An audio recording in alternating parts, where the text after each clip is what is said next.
पौष महीने के शुक्ल पक्ष की एकादशी का अत्यंत ही शुभ एवं मंगलकारी दिन कब पड़ने जा रहे हैं। शास्त्रों में ऐसी मान्यता है कि इस दिन भगवान श्री हरि विष्णु जी की पूजा अर्चना करने से एवं सिर्फ ये एक विशेष उपाय करने से व्यक्ति पूरे जीवन धन दौलत आरोग्य से परिपूर्ण रहते हैं।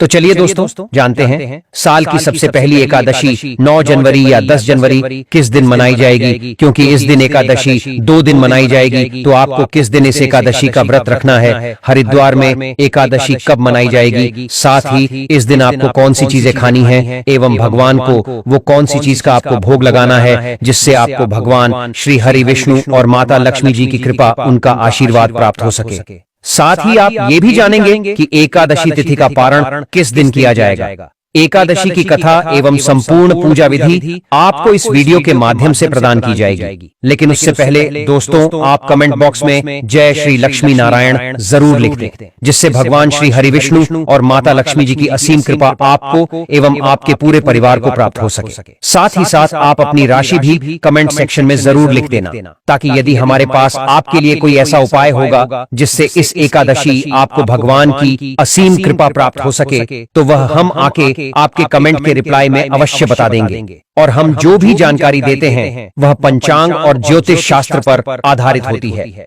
कुछ भी मनगढ़ंत तरीके से नहीं बताया जाता है। आने वाली जो एकादशी होगी वह पौष मास की दूसरी एकादशी होगी। अभी पौष का महीना चल रहा है जिसे खरमास भी कहते हैं, और खरमास की समाप्ति होगी 14 जनवरी मकर संक्रांति के दिन। इस बीच ये जो एकादशी तिथि आने वाली है उसका नाम रहेगा 14 जनवरी पुत्रदा एकादशी। दोस्तों हमारे हिंदू धार्मिक ग्रंथों में इस एकादशी को सर्व सुख प्रदायिनी यानी कि सभी सुखों को देने वाली एकादशी बताया गया है। इस एकादशी का व्रत जो कोई करता है उसको धन धान्य ऐश्वर्य और साथ ही मानसिक शांति से लेकर बैकुंठ धाम तक की प्राप्ति तक सब कुछ प्राप्त हो जाता है। परंतु इस एकादशी का विशेष रूप से व्रत संतान की प्राप्ति के लिए स्त्री पुरुष दोनों को रखना होता है, जो कि दंपति संतान प्राप्ति हेतु की मन में कामना करके इस व्रत को धारण करते हैं, उन्हें भगवान श्री कृष्ण के ही समान यशस्वी तेजस्वी पुत्र की प्राप्ति होती है। दोस्तों पुत्रदा एकादशी साल में 2 बार आती है। एक तो पौष माह के शुक्ल पक्ष की एकादशी और दूसरी श्रावण मास में आती है। दोनों का विधान अलग है, दोनों की कथा भी अलग है, परंतु दोनों ही एकादशी पुत्र की प्राप्ति और उनके अच्छे के लिए होता है। इसीलिए अवश्य ही आपको इस एकादशी का व्रत करना चाहिए, भगवान की पूजा करनी चाहिए। और एक विशेष उपाय जो कि हम आपको अभी वीडियो में बताने जा रहे हैं, इसे आपको अवश्य रूप से करना ही चाहिए और कथा सुननी चाहिए। तो चलिए दोस्तों अब हम जानते हैं कि पुत्रदा एकादशी की पूजा आपको कैसे करनी है, पूजन का शुभ मुहूर्त क्या रहने वाला है और पारण का समय क्या है और कब करना है, ये सभी चीजें एक एक कर हम जानने वाले हैं। देखिए दोस्तों, सर्वप्रथम आप पुत्रदा एकादशी के दिन सूर्योदय से पहले जाग जाएं, है ना, यानी कि ब्रह्म मुहूर्त में आपको इस दिन जाग जाना है। फिर स्नान आदि करके भगवान भास्कर को आप एक लोटा जल समर्पित कर दीजिए और आपका जो पूजा स्थल है वहां बैठकर सबसे पहले व्रत का संकल्प कीजिए। संकल्प करने के लिए अपने सीधे हाथ में जल लीजिए और द्रव्य के रूप में कम से कम 1 रुपए अधिक जो भी आप रखना चाहते हैं आप रख सकते हैं। फिर 3 बार बोलिए ओम श्री विष्णु, ओम श्री विष्णु, ओम श्री विष्णु। फिर अपना नाम, अपना गोत्र, जिस स्थान पर बैठकर आप संकल्प कर रहे हैं वहां का मकान नंबर, फ्लैट नंबर जो भी हो अपने हिसाब के ले लें। फिर अपने क्षेत्र का नाम, शहर का नाम। इतना बोलने के बाद पौष मास के शुक्ल पक्ष की एकादशी अपनी मनोकामना बोल के कामना की पूर्ति के लिए, अर्थात पुत्र रत्न प्राप्त के लिए या संतान के सुखी जीवन के लिए या और भी यदि आपकी कोई मनोकामना है उसके पूर्ति के लिए भी आप इस व्रत का संकल्प ले सकते हैं। मतलब आपको अपनी मनोकामना मन ही मन भगवान को बता देनी है और जल आप भगवान के चरणों में अर्पित कर दीजिए, भगवान को नमस्कार कीजिए। अब आप भगवान की पूजन करेंगे। एक कोई सा भी फल जो कटा हुआ ना हो, मतलब अखंड फल, जैसे सेब, नारियल, जो भी आपके पास उपलब्ध हो उसे बिना काटे उसको गंगा जल से शुद्ध करके उसमें थोड़ा गंगा जल मिला लीजिए। भगवान श्री हरि की किसी भी रूप की एक तस्वीर आपके पास होने चाहिए या प्रतिमा है तो प्रतिमा रख लीजिए। साथ ही यदि मौली, पान, सुपारी, लौंग, इलायची, पान का पत्ता अगर हो तो उत्तम रहेगा। और ये सारी चीजें आप धूप, दीप, फूल माला नैवेद्य के रूप में भगवान को अर्पित करने के लिए सजा करके रख लें। अब देखिए दोस्तों, जो भगवान की तस्वीर या मूर्ति अपने पूजा के लिए रखी है, उनमें आपको भगवान को बुलाना भी होगा, जिसे हम प्राण प्रतिष्ठा कहते हैं। तो प्राण प्रतिष्ठा के लिए सबसे पहले भगवान की तस्वीर को स्थापित किया जाता है। स्थापित करने के लिए वह स्थान जिस पर आपने तस्वीर को रखना है, उस स्थान का शुद्धिकरण कीजिए। तो लोटे में जो जल है, जिसमें गंगा जल आपने मिलाया है, उसे छींट दीजिए। इससे उस स्थान का पवित्रीकरण हो जाएगा। फिर आप उस स्थान पर पुष्प रख दीजिए। वह पुष्प आप भगवान को एक प्रकार से आसन दे रहे हैं। आसन के रूप में है पूजन के लिए। पहले भगवान को आचमन कीजिए, अर्थात 3 बार चल के दीजिए। देने के बाद तिलक लगाइए, अक्षत लगाइए, फूलों की माला पहना दीजिए और साथ ही साथ एक पुष्प अर्पित कीजिए। धूप दिखाइए, घी का दिया दिखाइए। यह जो दीपक है, इसको आपको उठाना नहीं है। जहां आप रख रहे हैं, दीपक को रखने से पहले चावल या पुष्प आसन के रूप में रख दीजिए। उसके ऊपर से आप दीपक को रखिए। इसे कभी भी नीचे नहीं रखा जाता है और एक प्रकार से आपके द्वारा की गई पूजा के साक्षी देव दीपक बन जाते हैं। इसीलिए इस दीपक को उठाना नहीं होता है। आरती के लिए हम दूसरा दीपक प्रयोग में लाएंगे। दीप दिखाइए और नैवेद्य के रूप में जो भी मिठाई आपके पास है, वह भगवान को अवश्य चढ़ाए। फल है तो फल चढ़ा दीजिए, और कुछ ना हो तो मिश्री के कुछ दाने लेकर मिश्री भी आप नैवेद्य के रूप में भगवान को अर्पित कर सकते हैं। पर एक बिना कटा हुआ फल तो आपको जरूर समर्पित करना है। फिर अब आपको भगवान के सामने हाथ जोड़कर 108 बार ओम नमो भगवते वासुदेवाय मंत्र का जाप करना चाहिए। उसके बाद मनोकामना पूर्ति के लिए एक पान का बीड़ा आपको बनाना होगा। इसके लिए आप सबसे पहले पान का एक पत्ता ले लीजिए, फिर उसकी डंडी तोड़ दीजिए, फिर उसमें 2 लौंग, 2 इलायची और 1 सुपारी रखिए और फिर उसका बीड़ा बनाकर भगवान के सामने ओम नमो भगवते वासुदेवाय मंत्र को 11 बार जप करके आप अपनी मनोकामना भगवान को बता दें। जैसे यदि आप संतान प्राप्ति के लिए पूजन कर रहे हैं, तो भगवान से मन ही मां प्रार्थना कीजिए और उसके बाद वह बीड़ा भगवान को अर्पित कर दीजिए। फिर आपको वहीं बैठकर भगवान के समक्ष एकादशी की कथा का पाठ कर लेना है या इसे सुन लेना है। एकादशी की कथा हमने आपको वीडियो के अंत में बताई है, तो आप इसे जरूर सुन लेना, ठीक है ना। कथा सुनने के बाद आप भगवान की आरती करेंगे। आरती करने के बाद आप फल का भोग लगाएंगे। प्रसाद सभी लोगों में वितरित करेंगे। याद रखिए, आज के दिन आपको अन्न नहीं खाना होता है। ये इस व्रत का सबसे महत्वपूर्ण नियम है। शास्त्रों में मान्यता है कि एकादशी तिथि में अन्न ग्रहण करना मांस ग्रहण करने के बराबर होता है। चलिए दोस्तों, अब हम कुछ और नियम जानते हैं जिनका पालन आपको अवश्य रूप से करना चाहिए। दोस्तों, पुत्रदा।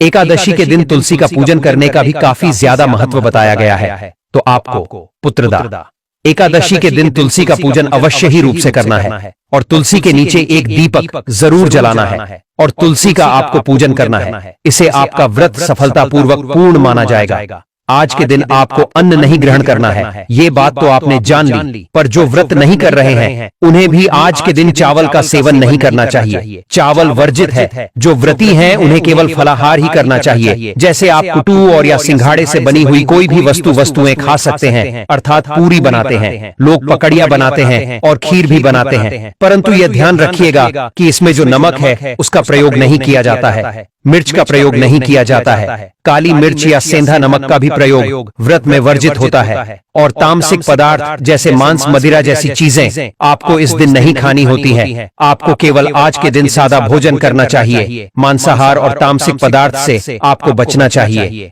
जो लोग व्रत कर रहे हैं, उन्हें अपना दिन भगवान श्री हरि के चरणों में मन को लगाते हुए व्यतीत करना चाहिए। किसी के प्रति वैर भाव नहीं रखना चाहिए। किसी के साथ कोई क्लेश नहीं करना है। घर में सुख शांति का माहौल रखना है। क्लेश का माहौल नहीं होना चाहिए। किसी को अपशब्द नहीं खाने हैं। किसी के साथ द्वेष की भावना नहीं रखती है और शालीनता के साथ दिन को भगवान का भजन कीर्तन करके दिन व्यतीत करेंगे, क्योंकि भगवान श्री हरि को कीर्तन बड़ा प्रिय है। जो कीर्तन करते हैं, भगवान की उन पर कृपा बरसती है। इसके साथ ही दोस्तों, इस एकादशी विशेषकर ब्रह्मचर्य का पालन करना चाहिए। ब्रह्मचर्य दशमी तिथि, अर्थात जब भी आप व्रत कर रहे हैं, ब्रह्मचर्य का आपको संकल्प अवश्य रूप से पालन करना चाहिए। और ब्रह्मचर्य का पालन तब तक होगा जब तक कि आप व्रत का पारण नहीं कर लेते हैं। हम सभी एकादशी में बताते हैं आपको कि यह जो नियम है, यह आवश्यक नियम है जो दाम्पत्य जीवन में है, शादीशुदा है। उन सभी को भी इसका ध्यान रखना चाहिए कि आप ब्रह्मचर्य का पालन करते हुए इस व्रत को पूर्ण करें। इसका नियम बना रहना चाहिए। इस प्रकार से अगले दिन पारण के लिए आपको सूर्योदय से पहले उठना चाहिए। साथ ही बात करेंगे कि पारण की विधि क्या है और पारण वाले दिन आपको क्या करना है। जहां है उसको भगवान सूर्य को अर्पित करें।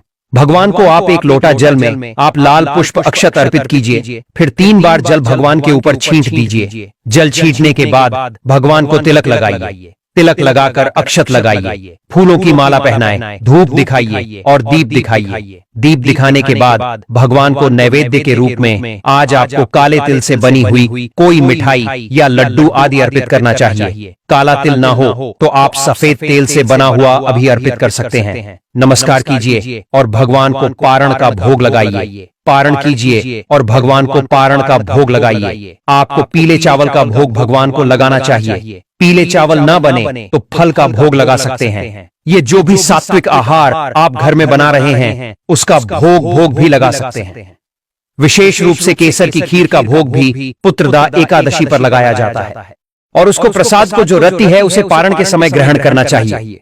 जो भी आपके पास उपलब्ध है बनाया है उसकी थाली सजाया, थाली में तुलसी का पत्ता अवश्य रखें। भगवान से प्रेम पूर्वक भोजन का निवेदन कीजिए। भोजन के लिए आवाहन कीजिए कि प्रभु भोग लगे। भगवान जो है वह प्रेम के भूखे हैं। आप प्रेम से भोग लगाएंगे तो अवश्य ही भगवान वह ग्रहण करेंगे। भगवान को भोग लगाने के बाद जल जमाने कर आया। जल लीजिए, जो आपकी थाली है उसके चारों तरफ घूमर छोड़ दीजिए। जलज पर निकल के भगवान को हाथ छोड़ने के बाद जो भोजन की थाली है उसको उठा लीजिए और बाकी का जो प्रसाद है उसमें मिला दीजिए। बहुत आवश्यक प्रक्रिया है जो आपको अवश्य करनी ही चाहिए, क्योंकि पुष्पांजलि आपके किसी भी पूजा पाठ की सफलता उसी में निहित होती है। देखिए, पुष्पांजलि करने के लिए हाथों में पुष्प ले लीजिए। भगवान से निवेदन कीजिए, परमेश्वर हो हे प्रभु, ना हम आपका आवाहन जानते हैं, ना पूजन जानते हैं, ना विसर्जन जानते हैं। अज्ञानी जीव है। जैसे सेवा आपके श्री चरणों की है, इसमें जाने अनजाने में कोई गलती, कोई भूल हमसे हो गई हो तो प्रभु से क्षमा करना। आप दया सिंधु है। हम आपके दर के भिखार हैं। भगवान पड़ा है ऐसी सेवा। हमने आपके शिष्य हमारे पास आपको अर्पित करने के लिए कुछ भी नहीं है। तन मन धन सब आप ही का है। हमारे पास क्या है? उत्तम पुष्पांजलि में आद तम ग्रह राम परमेश्वर है। इसे आप स्वीकार करें और दया का आशीर्वाद प्रदान करें। एकादशी के व्रत में द्वादशी के दिन ब्राह्मण भोजन का बड़ा महत्व है। ब्राह्मण को भोजन जरूर कराएं। भोजन न कर सके तो आप उन्हें दान अवश्य करें। ठीक है ना? तो चलिए दोस्तों, अब हम जानते हैं कि पुत्रदा एकादशी किस दिन मनाई जाएगी। दोस्तों, एकादशी तिथि का प्रारंभ 9 जनवरी को दोपहर 12:22 पर होगा और इसका समापन 10 जनवरी 2025 को सुबह होगा 10:19 पर होगा। उदया तिथि के अनुसार 10 जनवरी को यह व्रत रखा जाएगा। वहीं इसका पारण 11 जनवरी को सुबह 7:15 से 8:21 के बीच होगा। दोस्तों, भगवान श्री कृष्ण ने युधिष्ठिर से कहा, राजन, पौष के शुक्ल पक्ष की जो एकादशी है उसे बतलाता हूँ, सुनो। महाराज, संसार के हित की इच्छा से मैं इसका वर्णन करता हूँ। राजन, पूर्वोक्त विधि से ही यत्न पूर्वक इसका व्रत करना चाहिए। इसका नाम पुत्रदा है। यह सब पापों को हरने वाली उत्तम तिथि है। समस्त कामनाओं तथा सिद्धियों के दाता भगवान नारायण इस तिथि के अधिदेवता हैं। चराचर गणियों सहित समस्त त्रिलोकी में इससे बढ़कर दूसरी कोई तिथि नहीं है। आइए जानते हैं पुत्रदा एकादशी की संपूर्ण कथा। पूर्व काल की बात है। भद्रावतीपुरी में राजा सुकेतुमान राज्य करते थे। उनको रानी का नाम चंपा था। राजा को बहुत समय तक कोई वंशधर पुत्र नहीं प्राप्त हुआ, इसलिए दोनों पति पत्नी सदा चिंता और शोक में डूबे रहते थे। राजा के पितर उनके दिए हुए जल को बड़े ही शोक के साथ पीते थे और सोचते थे कि राजा के बाद और कोई ऐसा नहीं दिखाई देता जो हम लोगों का तर्पण करेगा। यह सोच सोचकर पितर दुखी रहते थे। एक दिन राजा घोड़े पर सवार हो गहन वन में चले गए। पुरोहित आदि किसी को भी इस बात का पता न था। मृग और पक्षियों से सेवित उस सघन कानन वन में राजा भ्रमण करने लगे। मार्ग में कहीं सियार की बोली सुनाई पड़ती थी तो कहीं उल्लुओं की। जहां तहां रीछ और मृग दृष्टिगोचर हो रहे थे। इस प्रकार घूम घूम कर राजा वन की शोभा देख रहे थे। इतने में दोपहर हो गया। राजा को भूख और प्यास सताने लगी। वे जल की खोज में इधर उधर दौड़ने लगे। किसी पुण्य के प्रभाव से उन्हें एक उत्तम सरोवर दिखाई दिया, जिसके समीप मुनियों के बहुत से आश्रम थे। शोभाशाली नरेश ने उन आश्रमों की ओर देखा तो उस समय शुभ की सूचना देने वाले शकुन होने लगे। राजा का दाहिना नेत्र और दाहिना हाथ फड़कने लगा, जो उत्तम फल की सूचना दे रहा था। सरोवर के तट पर बहुत से मुनि वेद पाठ कर रहे थे। उन्हें देखकर राजा को बड़ा हर्ष हुआ। वे घोड़े से उतरकर मुनियों के सामने खड़े हो गए और पृथक पृथक उन सब की वंदना करने लगे। ये मुनि उत्तम व्रत का पालन करने वाले थे। तब राजा ने हाथ जोड़कर बारंबार दंडवत प्रणाम किया। तब मुनि बोले, राजन, हम लोग तुम पर प्रसन्न हैं। राजा बोले, आप लोग कौन हैं? आपके नाम क्या हैं? तथा आप लोग किस लिए यहाँ एकत्रित हुए हैं? ये सब सच सच बताइए। मुनि बोले, राजन, हम लोग विश्वदेव हैं, यहाँ स्नान के लिए आए हैं। माघ निकट आया है। आज से 5वें दिन माघ का स्नान आरंभ हो जाएगा। आज ही पुत्रदा नाम की एकादशी है, जो व्रत करने वाले मनुष्यों को पुत्र देती है। राजा ने कहा, विश्वदेवगण, यदि आप लोग प्रसन्न हैं तो मुझे पुत्र दीजिए। मुनि बोले, राजन, आज के ही दिन पुत्रदा नाम की एकादशी है। इसका व्रत बहुत विख्यात है। तुम आज इस उत्तम व्रत का पालन करो। महाराज, भगवान केशव के प्रसाद से तुम्हें अवश्य पुत्र प्राप्त होगा। इस प्रकार उन मुनियों के कहने से राजा ने उत्तम व्रत का पालन किया। महर्षियों के उपदेश के अनुसार विधिपूर्वक पुत्रदा एकादशी का अनुष्ठान किया। फिर द्वादशी को पारण करके मुनियों के चरणों में बारंबार मस्तक झुकाकर राजा अपने घर आए। तदनंतर रानी ने गर्भ धारण किया। प्रसव काल आने पर पुण्यकर्मा राजा को तेजस्वी पुत्र प्राप्त हुआ, जिसने अपने गुणों से पिता को संतुष्ट कर दिया। वह प्रजाओं का पालक हुआ। इसलिए राजन, पुत्रदा का उत्तम व्रत ही अवश्य करना चाहिए। मैंने लोगों के हित के लिए तुम्हारे सामने इसका वर्णन किया है। जो मनुष्य एकाग्रचित होकर पुत्रदा का व्रत करते हैं, वे इस लोक में पुत्र पाकर मृत्यु के पश्चात स्वर्गगामी होते हैं। वहीं दोस्तों, पुत्रदा एकादशी के दिन हमारे हिंदू शास्त्र में गौ माता को रोटी खाने का विधान बताया गया है। तो ली अब वह भी जान लेते हैं कि आपको कब माता को रोटी कब और कैसे खिलानी है और किस प्रकार की रोटी खिलानी है। तो यह गौ माता से जुदा भी आप उपाय जान लीजिए। और पूछता, एकादशी के दिन आपको माता को रोटी इस तरीके से एक बार जरूर खिलाएं। इससे आपकी कोई भी मनोकामना हो और तुरंत ही तुरंत पूर्ण हो जाती है। गाय को डंडा मारकर उठना, पानी डालकर उठाने से मनुष्य पाप का भागी बनता है और अगले जन्म में उसे दर दर भटकना पड़ता है। और साथ ही साथ शास्त्रों में बताया गया है, जो लोग गाय की सेवा करते हैं और उनका भोजन खिलाते हैं और उनकी परवरिश अच्छी तरह से कहते हैं, तो वह लोगों के जीवन की सभी इच्छाएं पूर्ति होती हैं। गाय के बछड़े से बचा हुआ दूध ही मनुष्य को लेना चाहिए, परंतु कुछ लोग एक बार गाय को धो लेने बाद फिर से बछड़े के लिए बचा हुआ दूध भी धो लेते हैं। ऐसा करना घोर पाप कहा जाता है।